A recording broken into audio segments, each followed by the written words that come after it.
Welcome to Jackson Snyder Presents. Indeed, it is a beautiful machine, that is, the finely tuned and incomprehensible multiverse that through an infinite number of contradicting laws, rules, and physics ever expands larger and larger to encompass more and more worlds, yet at the same time enjoins itself with we humans as imminently available to set our own rules and shape our own destiny, while at the same time governs that destiny so that the birth of any one creature cannot sound the death knell of all. Welcome to Jackson Snyder Presents and its presentation of Tracing the Adamic Race to Your Doorstep. Why is it that the mechanisms of the machine behind the ever-expanding multiverse has chosen you to serve it into the eternal future by obsessing you with its beatific vision? And why you? And why not that sibling who could care less about the things of the Creator nor the future of the creation? I hope in this series of obscure lessons from quantum physics, brain chemistry, the infinite expansion unto billions of worlds unknown, that you will better understand the divine mystery of election, choice, and the divine supercosmic mind that chose you above your peers for the certain privilege of serving the multiverse and its great diversity of creatures in that time when past, present, and future will indeed become and be perceived as now. Yes, my friends, it is a beautiful machine.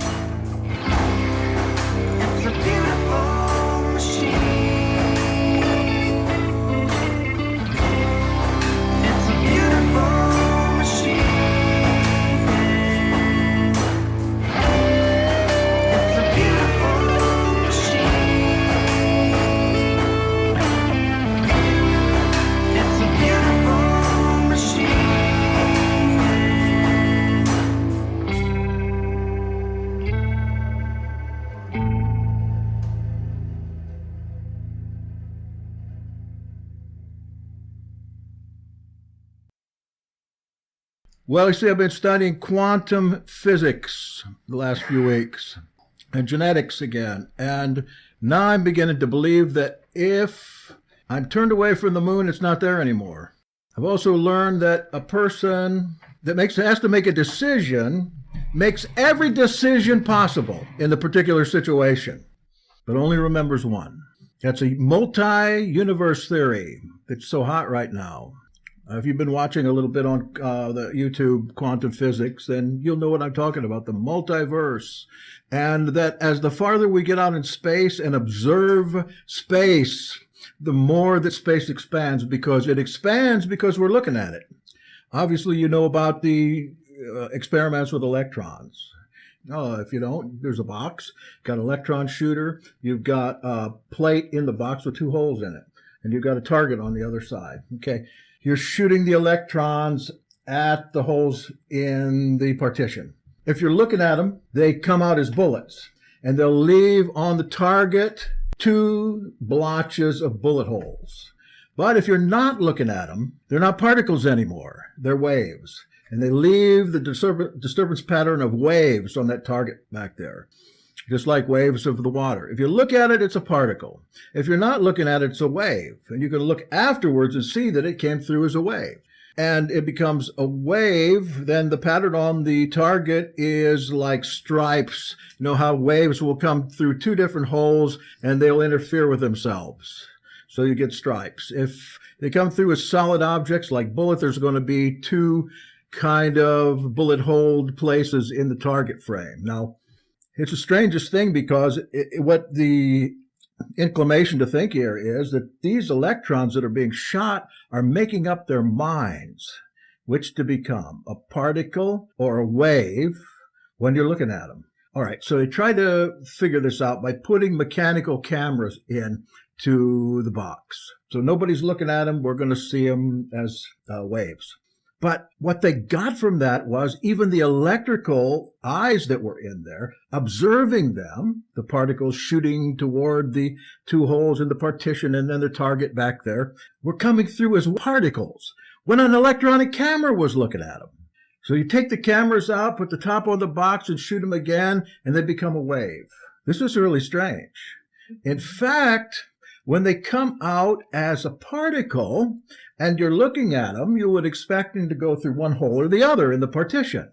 But the fact is, they go through both. One particle becomes one particle that goes through both. We don't want to say they split. They don't split. They become one. They're one particle that's in two places at the same time, going through the partition with the two holes in it. They found that out 100 years ago, this experiment, that these subatomic particles are so ridiculously difficult to try to measure, because when you measure the one, when it becomes two, they both will measure the same. Whatever you measure the one, the other becomes automatically, whether the two are a foot apart or a billion miles apart. So you've got a particle that becomes a double, one in two places. You've got one here, and you've got one a billion miles away on the other side of the galaxy. You stop one, and immediately, even if it's a billion miles away, the other one will stop the same way. If you get one spinning one way, immediately, I don't want to say the other because it's the same, but it's in two places at once, it will mimic whatever the one you have is doing. Immediately. Speed of light, if you're a billion miles away, it's going to take quite some time to get a transmission there. But this defies the speed of light. It happens immediately. This is what's been proven in quantum physics today with subatomic particles. The implication from that is that, let me see if I can get the implication here. The implication from that is that the space between the two pieces of the one particle, even though we measure a billion miles, there's no space between them. Grasp that. There's no space between them. It's a mystery. They can't figure out why. So the theory goes on from there. When I talked about multiverses, the question is about how does quantum physics deal with big bodies? And right now, what's popular is the Big Bang theory of the construction of the universe, that everything was packed into a microscopic ball that was so small and so packed in that when it exploded, everything that exists, all matter and energy that exists, came out of this tiny microscopic particle and became what we call the universe. If you apply the idea of the electron box to that, what's happening here, according to some theories, is that as we go out into space, these particles in space, which we call planets and stars and asteroids and comets, they come into being as we observe. They automatically come into being. Einstein said, I can't believe in this quantum science, even though I see it with my own eyes. Because when I've got my back turned away from the moon, I still believe it's there. There are serious physics professors and philosophers who understand as a new paradigm that what you're seeing, you create as you observe it. That is to say, I'm creating you here because I'm seeing you here. But what's behind me, I can only imagine. It's not there. It's not there. I know that sounds crazy, but there is legitimate mathematics behind these kinds of theories. And they're really not so far out when you listen to the examples that they can show.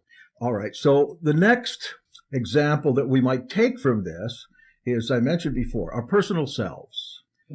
It has come to be demonstrated in quantum brain dynamics that there is no central controller in your brain. No central controller. There's no structure there that says, I've made up my mind to do this, therefore you're all going to fall into line. What we have there are thousands of independent systems with no controller. The implication here is our sense of identity, unity within self, and personality are all an illusion. Now, this is not a theory anymore. This is proven scientific fact that what we consider ourselves is an illusion. There are some good and some bad about this. One of the good things is, if it's an illusion, we can create it any way we want. There was a discussion of body types. Now, this is all going to plug into the scriptures here pretty soon. I know you're skeptical, but you've been on with me a long time. One discussion is about body types and people that are now stigmatized, especially in our culture, because they have a particular body type or they don't fit in with a particular style or look or weight or height or some other thing that the world seems to consider a handicapping situation. And because of that, they suffer greatly, especially those with eating disorders, because oftentimes those with eating disorders end up dead. So, of course, what is pejoratized here is the opinion of the masses concerning what's in and what's out, and always has been, especially when we have the media such as today, forcing many of us who care about what others think to conform to what the popular image is of what looks good, what is popular, what is worldly, etc. That's why I asked you if you were watching the Kardashians tonight. I don't know what's good about them. Janie, you could probably tell me. Can you tell me? I didn't watch them tonight. It's alluring. It's alluring. I even want to watch them. I watch 10 minutes of it. I get intrigued. But the point they're making is that what it's setting up for everybody who has an illusionary sense of personality and selfhood is a false concept of what they should be. And that this concept can, through multidimensionality or resonance, can be associated with another one of you. Because what's tandem to this idea is that as you seem to yourself to be in unity and one, there are really thousands of you. Because you don't have a controlling sense in the brain, you can't perceive this. But you are, depending on what multiverse, what planet, what dimension, that part of the self of you, like the two electrons that are the same, that are in two places at once, depending on where they are. So they've come to the decision that when you have to make a decision, or when you have to change your mind about something, or when something comes up, that you have to absolutely exert your free will toward it. You actually do every possible solution to that problem at the same time, but you only experience one. The other yous in the multiverse that are exactly or nearly like you experience the other ones. How this happens is because you have considered all these other possibilities in your decision-making process. And actually, the consideration of these things is that alter person doing them, that you remember. They're happening as you think, or what they would say, just before you think. All these different decisions, before you think of them, they happen. And then you remember that they happen, and then you make a choice, and you're part of a big, full plurality of yous. This is a far-out view. But the thing about it is, the great minds of today are applying the properties that they're finding in the quantum or the smallest particles to, if they apply to the smallest particles, what they're saying is they apply to everything. And this new paradigm about the brain isn't a theory, but they call it a fact now, that your brain not only does not have a central controller, but your brain does not store memories. Case in point. Take an NDE, a near-death experience. Okay, look, I'm not theologizing right now. I'm going to bring it into theology. It might not be tonight, it might be tomorrow that I get to that. Case in point, near-death experience. How do you explain that? Take one in particular, Eben Alexander. He wrote a book a couple years ago. It was called Heaven is Real. He's a brain surgeon, an atheist, and as a brain surgeon, who would have thought? But he was struck with a type of very rare meningitis, went to his spine and to his brain. What happened to him was that this virulent bacterium that got into his spinal fluid and into his brain ate off his cerebral cortex, all of it, leaving his brain with a cerebrum, no gray matter, but a head full of pus. Okay, as the bacteria dissolved this, it turned into his head full of the waste products of the bacteria. This is a true story. He tells all about it. And in this state where it is impossible for him to have had any memories at all of this, or impossible to live, because all he was left with was the reptilian cerebrum brain. But something happened. In the course of treatment, they couldn't do anything, but it started to reverse itself. And to make the long story short, the guy not only survived, but his gray matter grew back. It's the only case reported in history. You can get the book anywhere. You can read it online. Proof of Heaven. I've even got a book review from last year on it on my website. He was an impossible case for coming back and knowing anything about his past, because those areas that were supposedly, by biological science, said to keep his memories in storage were gone. What came back was not what was destroyed, but something new. This leads to the theory of resonance, or morphic fields and morphic resonance, which, in short, without giving you the rest of it, because I'll get into it later, your memories are stored outside, in a field made for memories, in the atmosphere, in a particular form that is formed of space. Those memories stay out there. Take like, for instance, in a field, think of a field like, say, a magnet. We've got a magnet, we lay it down on the table, there's iron filing somewhere, or there's something metal, and you could see nothing or perceive nothing from that pull of that magnet, but it pulls. All right, it pulls. You cut the magnet in half, you don't have the north or the south, you got north and south on both sides. And you try to push a north and a north together, and they push away from you. I have some powerful magnets over at the Yahad. They cost me $600. And they're used for pulling dents out of horns. They're very heavy, they're extremely strong, you cannot push them together, you try, you break your hands. And if you put them at the poles opposite and put them in your hands, you could tear your finger right off. I almost did. The point I'm making is you can't see that field, but it's obviously there. So the idea of morphic resonance is that for everything that exists, everything that exists, there is a storage that's a field. What you become is not made up fully of genetics or of nurture. It's not just a matter of nature and nurture, but there's a third thing involved here, and that is the morphic form. Morphic is from the Greek morph, which means a form or a shape.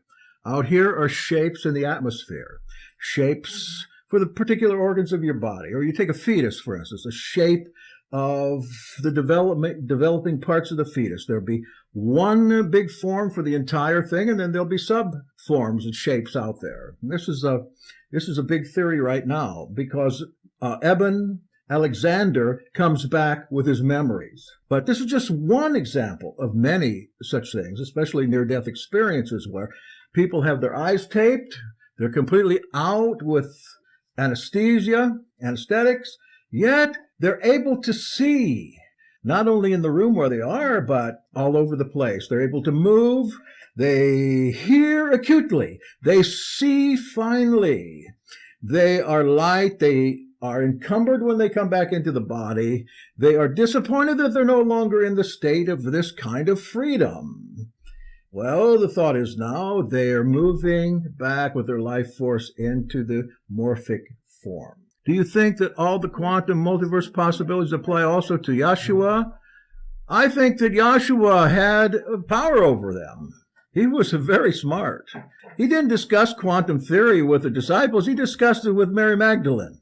She was the only one of the bunch that could understand that kind of crazy stuff. I'm not saying I think anything. I'm considering this because it falls into a theological. I am not a physicist. I'm a theologian. But I can see some parallels here that are important, and not just based on the myths of the Bible.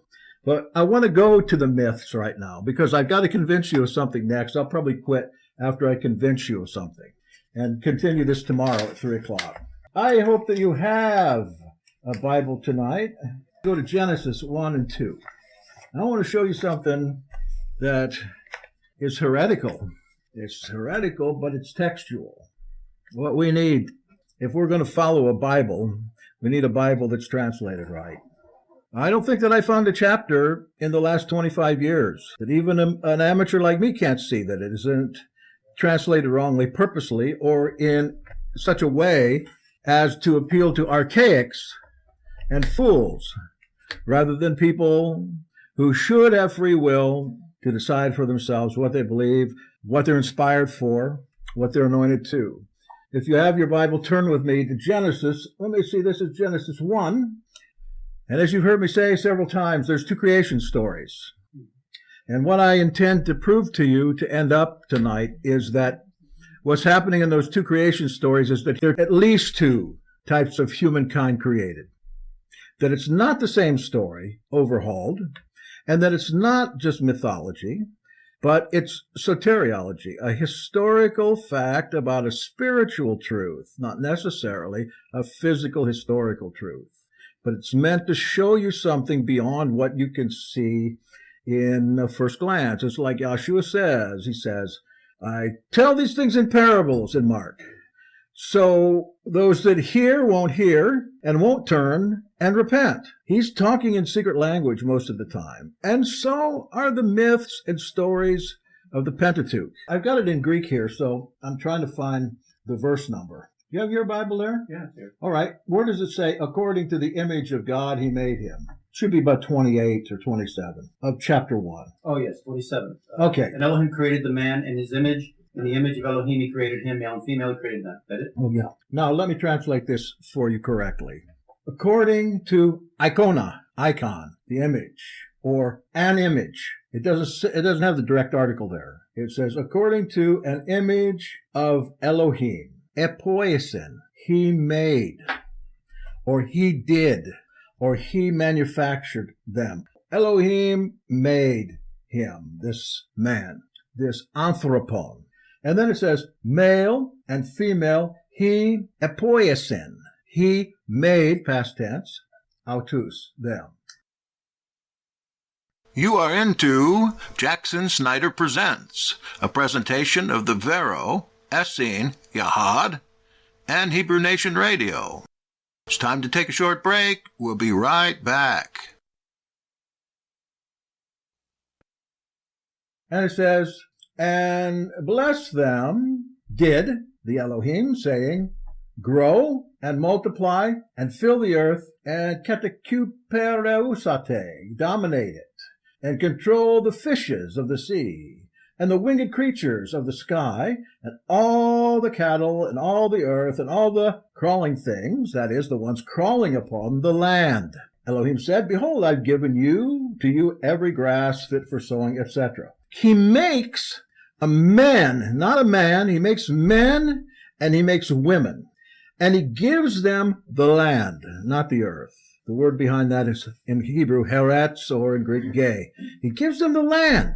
There's a particular land. That land, part of it is a place called Nod. I don't know where that is, but I know that this is one of the places that he gave them. So he creates gobs of these through making them in some way. And he sends them out to multiply and spread out on the earth. And we call these Homo sapiens. And we don't know how much time they were doing their begetting and their dominating, or to what degree they became a huge population, but we get a little idea as we go on because a certain person built a city, a huge city. Remember, he built a city and called it Hanok. Do you remember who that was? Somebody got out of the corral and he built a city.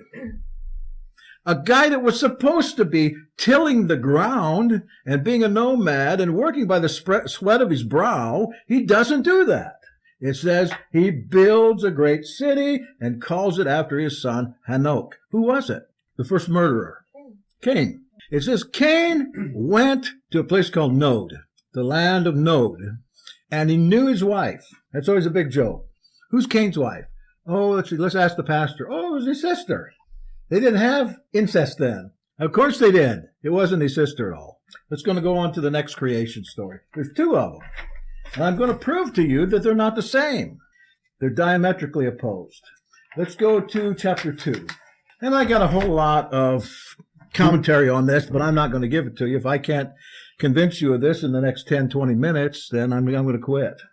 We want to go to the section, you can help me, Lee. It's in chapter 2, where it says, and God made the man from the dust of the earth. Dust of the earth, verse 7, rather. Read what that says. And, okay, I'm doing King James. That's all right. Switch back. And Lord God formed man of the dust of the ground and breathed into his nostrils the breath of life. Okay. And man became a living soul. Okay.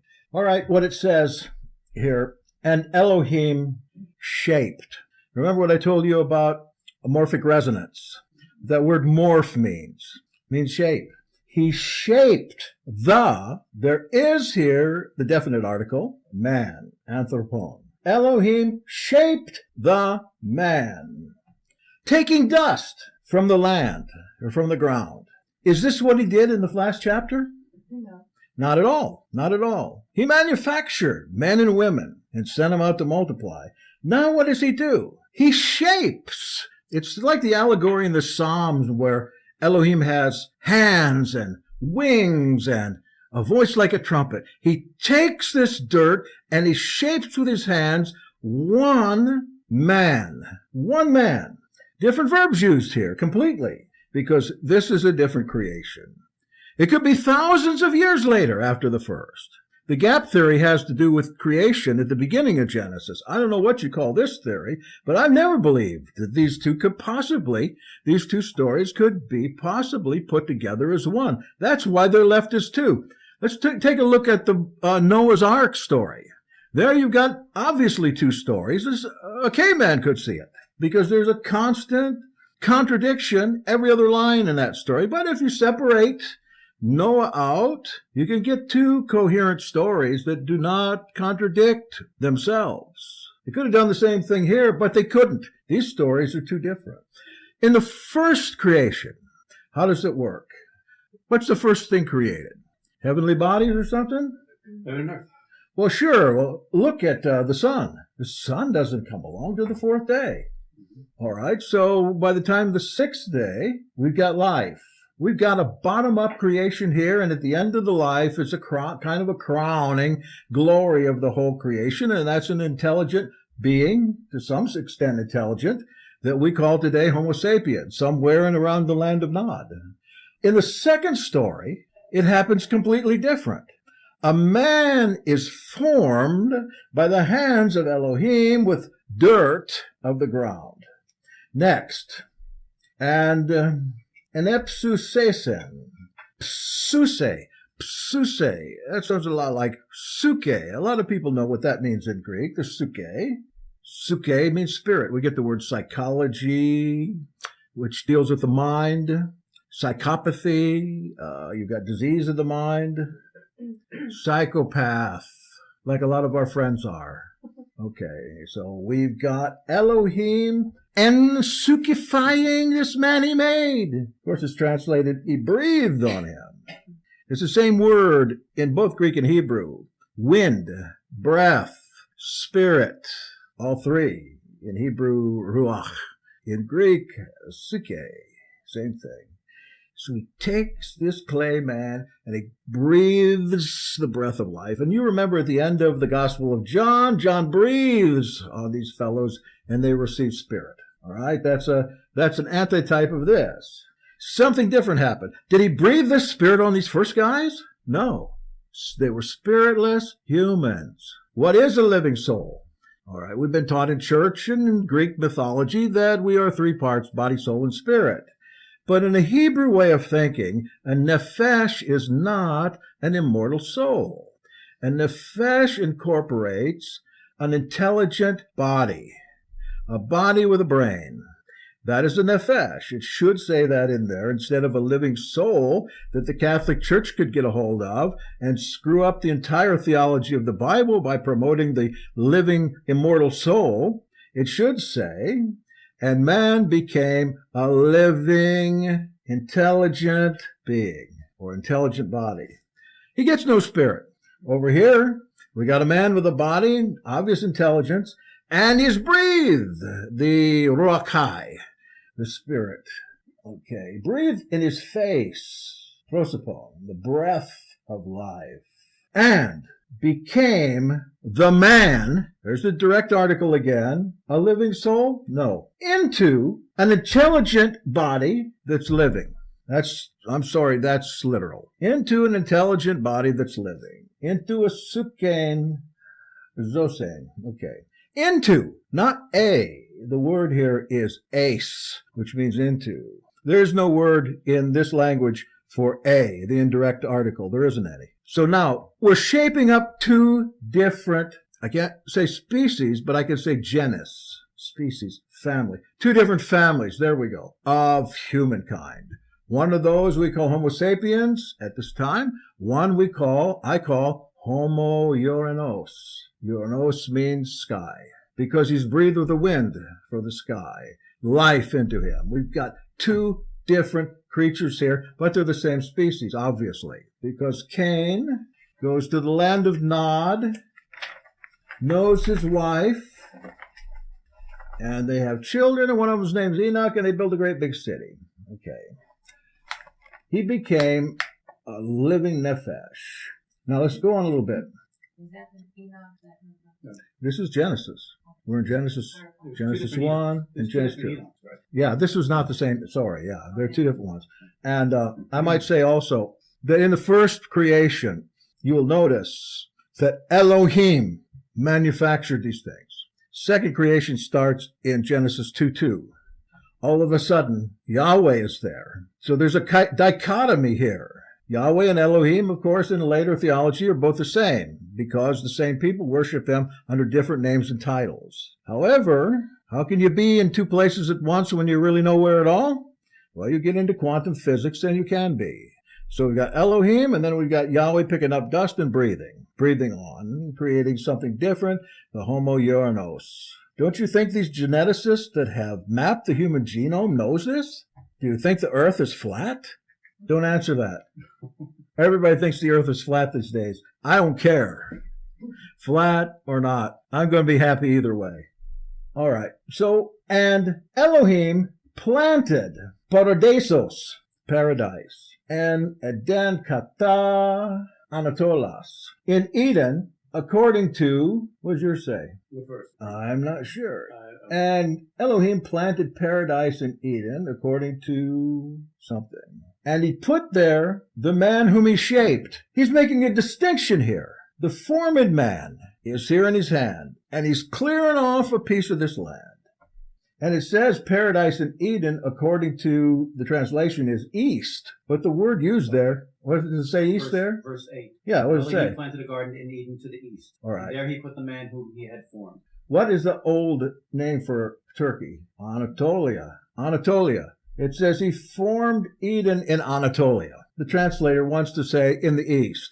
It's the same thing as the star that rose in the east, Anatolia. The star that rose in Anatolia, which was north of Israel, about 500 miles, and we call it Turkey today, and some other places. So it wouldn't be in Hebrew that the name would be something else? No, it's the same. Okay. It's the same. Also, it says that in Luke, during the time of the resurrection. The word's also used. It can mean east. It's also the name of another place where maybe this first creation was first planted. I don't know. The word for east is kedem. Kedem? Kedem. That means vineyard. East, antiquity, front. Kedem? Q. Oh, D-E-M-A. okay. Kedma. Kedma. Okay, Kedma. All right. So we've got a difference here. I'm looking in the Septuagint because I can't read that well enough. I can read strong. Okay, great. That's why you're sitting here, because you got the goods. And he put man there, one man, and he caused to rise up, that is, the Elohim, yet from the earth, every tree beautiful to sight and good for food, etc., etc. And he made this set-apart place a paradise.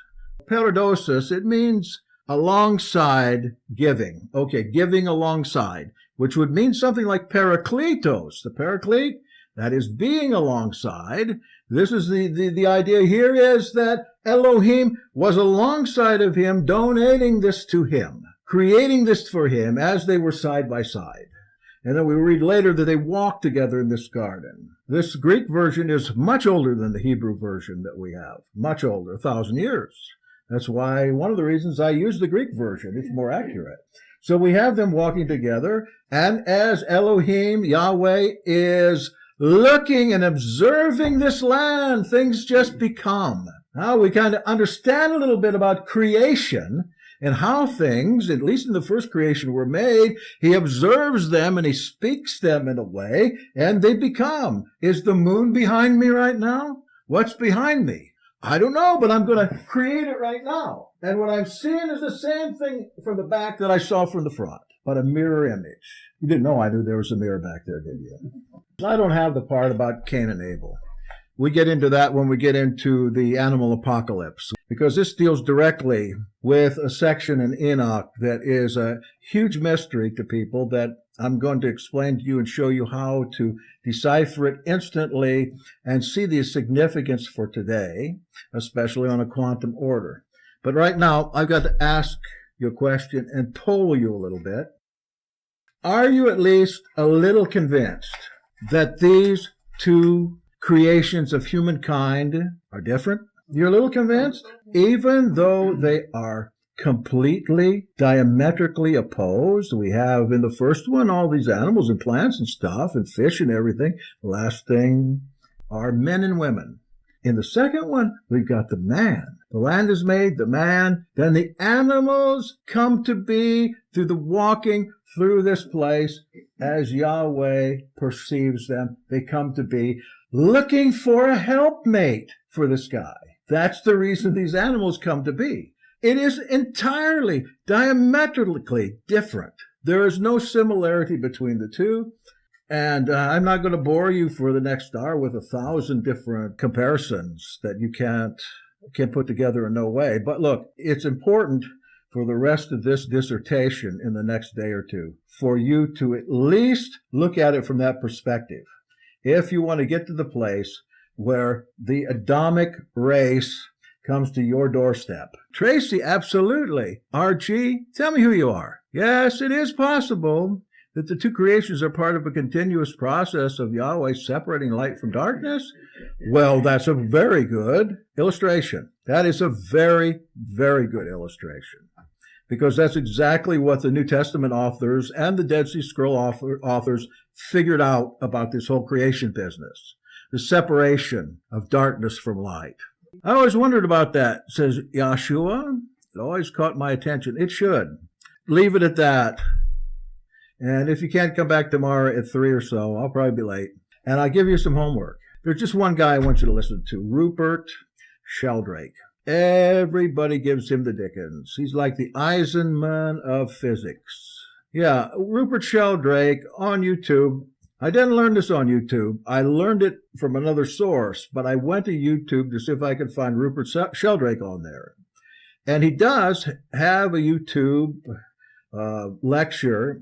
He's a wonderful speaker on morphic resonance. You'll be entertained with it. Go out and listen to that so you can understand it. It took me 3 times through to get the concept, but I haven't gone through it enough to be able to explain it very well. And what he does is explain it in probably 70 minutes, which I don't have to just explain that. If you want to take the time to do that, it's a radical point of view about the memory being stored out here and the forms for the human being stored out here, but it's not a new view. This came up with the likes of Albert Einstein and the physicists of the 1920s.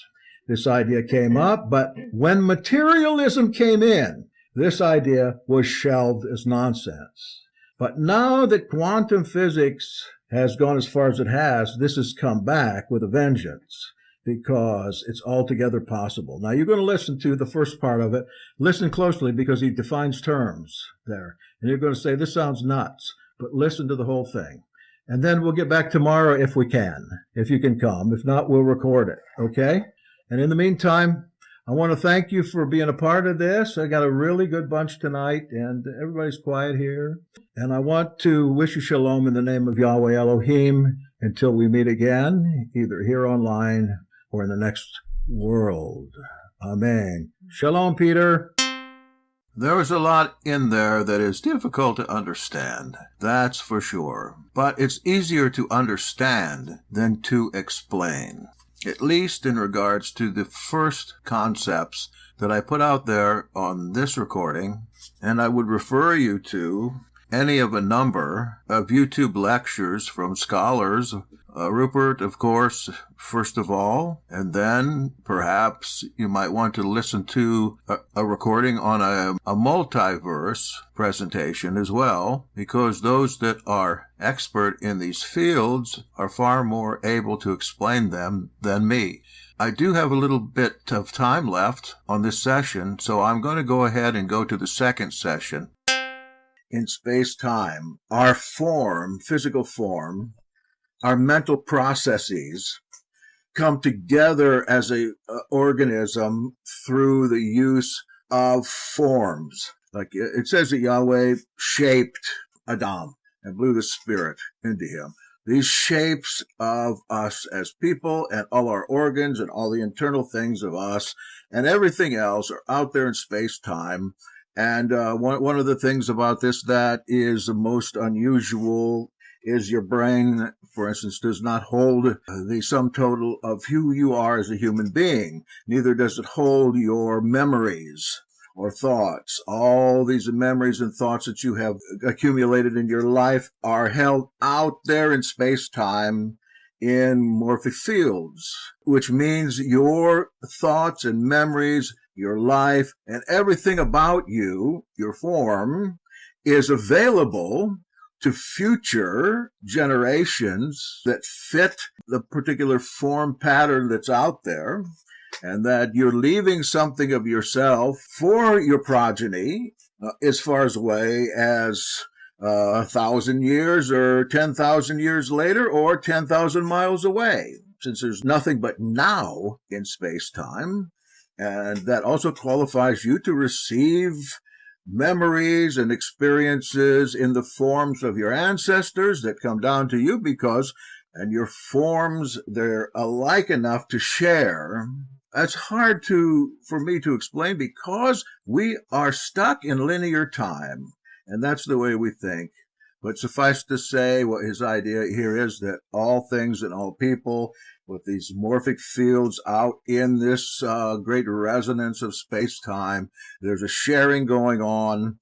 And what this leads to, for me as a theologian, is that there is an ingathering time, whether it be in the flesh or not in the flesh, whereas remorphed are the people that existed in all time, all their thoughts, everything come together again in a time that the Bible speaks of as Kilia, a millennial time of resurrection and judgment. That's how all these forms and thoughts are available. That your brain indeed is nothing more than a biological unit, like a television set that receives signals from some other place and it interprets them for you, not like a video recorder that keeps track of where you've been and what you've thought. What keeps track of it is out here. Else, he says, when you die, if you believe that your thoughts and memories are stored in your brain is going to die. And all your memories and thoughts might thus be lost if they are up here. Because when you die, your brain dies, all that you are dies. And of course, I got to say again, this is theory. You really need to catch up on it yourself, because it's a scientific, almost a meta-scientific way of understanding the quantum physical nature of what our life and our reality really is outside of the limited abilities we have to perceive our universe, how these things are stored up in such a way as to be available to all people at all time and to make it possible for all people of all time to come into a state of resurrection, whether that be through the omega point or through a mythical idea like all of a sudden the resurrected of the dead come back to live with you, like I have explained before, and get orientation on a new heaven and new earth, and then we ameliorate the whole thing together. 25 years ago, which I can, if this is true, I would think, who is that old bearded madman? It is like the books being opened at judgment, but the books have to be stored somewhere. We are told books because we understand books. You understand also that word books, which in Greek is codices. These codices or codices were a new invention in the time of the Revelation. They didn't have those before. These codices were an invention. A codice is a little book with a tin or a lead cover on it and pages. They were small. They were cheap. That is how, with the use of the Greek language, the gospel got around the world so fast. So when he talks about the books being opened, he's talking about a new invention for disseminating or broadcasting information, not unlike a new dimension that we had about 20 years ago with the greater perfecting of wireless technology. Why did these writers write in Greek? So the message could get out all over the world. And this is exactly what we're going through now, a technological revolution. The books are opened in a new way. Right now, electronically, we are going over wireless, and perhaps our future understanding will include our memories, our talks, our acts and deeds being collected and reserved into morphic fields that are timeless and available.